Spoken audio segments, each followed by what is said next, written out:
Very nice to meet you. Nice to meet you. Very nice to meet you. Thank you very much for your time. This is twice. Sorry? This already twice. 오늘 헝가리 대사님은 오시라 그러거든요.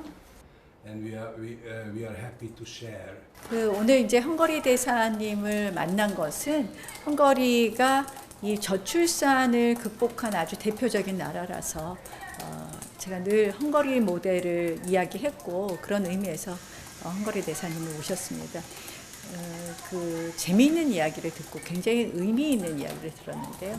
헝가리가 이 저출산을 극복하게 되는 것에 굉장히 관심을 가진 것은 바로 이 미국, 유럽의 모든 사회가 마찬가지지만 이 이민, 불법 이민 문제가 굉장히 심각하다.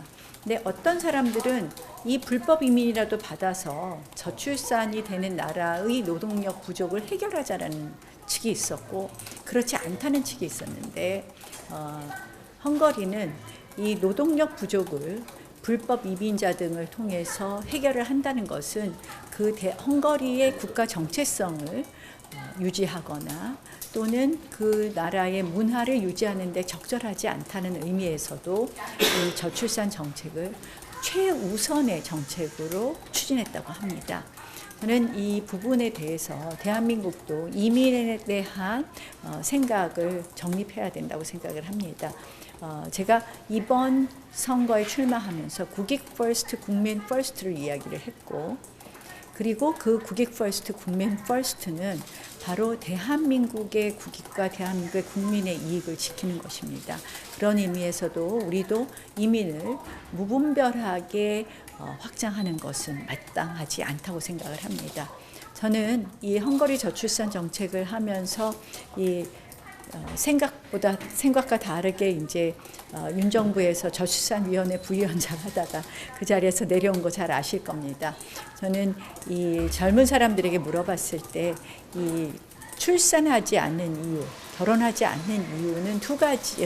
남성은 바로 주거와 교육 때문에, 여성은 자아실현과 교육 때문이라고 말합니다. 그래서 주거 문제를 해결하는 것이 출산을 높이는 데 가장 첫 번째 관문 중에 하나다. 그래서 헝가리 저출산 대책을 도입하자 그랬고 그 헝가리의 주택 정책 결국 둘이 결혼을 한다고 오면 4천만 원을 꺼주고 하나 낳으면 원금 탕감, 둘이 낳으면 원금 2분의 1, 셋이 낳으면 원금 2분의 1 탕감을 조금 한국 실정에 맞게 결혼을 한다면 소득 수준과 상관없이 2억을 1% 20년 대출해주고 하나 낳으면 이자 탕감, 둘 낳으면 원금 3분의 1 탕감해서 넷을 낳으면 원금을 전액 탕감하는 그 제도를 구성했습니다. 저는 이 효과가 굉장하다고 생각을 하고요. 주거뿐만 아니라 이 출산 정책은 전 세계 주기에 따라서 해야 됩니다. 보육, 교육, 그리고 일자리에 이르기까지 있는데요. 핵심 중에 두 번째 정책이 역시 노동의 유연성 정책입니다. 제가 가장 중요하게 생각하는 것은 반반 육아휴직입니다. 육아휴직을 확대해도 실질적으로 경력 단절 때문에 주저하는 경우가 많습니다. 육아휴직을 마음대로 쓸 수 있는 그런 환경도 중요하지만 경력 단절이 되지 않게 절반 육아휴직을 하는 것. 그리고 세 번째로는 사실 이제 연금 개혁과 관련해서 제가 주장했던 건데 이 연금 부분에 있어서 출산 크레딧 제도가 지금 조금 더 인정해 주는 정도로 바뀌었습니다. 아이를 하나 낳을 때마다 첫째 아이가 아니라 둘째 아이가 아니라 첫째 아이 낳을 때부터 그리고 출산 크레딧을 파격적으로 지원해 주는 1년이 아니라 10년 지원해 주는 것을 제안합니다.